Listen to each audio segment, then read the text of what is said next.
Hello, my name is Amit and I'm the Communications Director of the Freedom from Religion Foundation.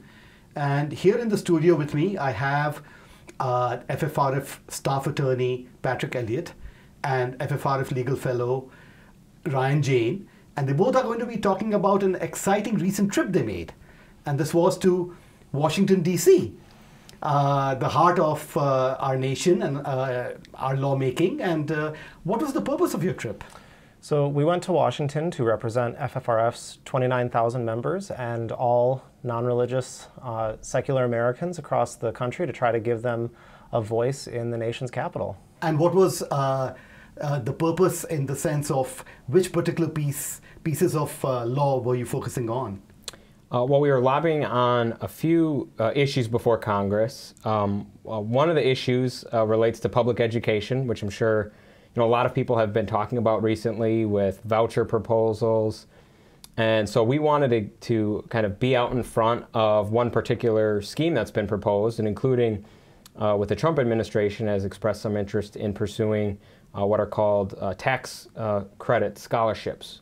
So it would be a way to fund public money to private religious schools. And so one of the purposes was just meeting with congressmen and letting them know what some of the impact would be. There would be winners and losers, and really private religious schools would benefit, primarily Catholic schools, primarily schools in suburban and city areas, and primarily students that had already attended these schools, as well as the scholarship organizations themselves, basically the money managers.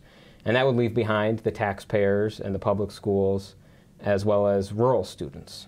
And speaking of members of Congress, how were you received on Capitol Hill? You know, it was an interesting experience because we did meet with both Republicans and Democrats, and we met with probably about 25 offices. So I think Ryan can comment on that. I thought that it was actually, it was bipartisan enthusiastic support, which we were a little bit surprised at. We were bringing some ideas that we thought would be less well received by certain congressmen, but actually we were pleasantly surprised that the staff were very open and in general were really engaging with us on some of the ideas and the nuances of these proposals and why they might support or oppose them. So we were very pleasantly surprised with their enthusiasm. And I believe you received a warm welcome from our local congressman, Representative Mark Pocan. Yeah, that's right. Yep. We met with Representative Pocan and his education staffer. And yeah, it was a great guy, and it was a nice meeting that we had with him. Yeah, he's wonderful on state church issues, from what I know. And any other interesting experiences that you'd like to share? Well, it was, you know, kind of the fun side is being there after being there for a week and kind of becoming accustomed to things.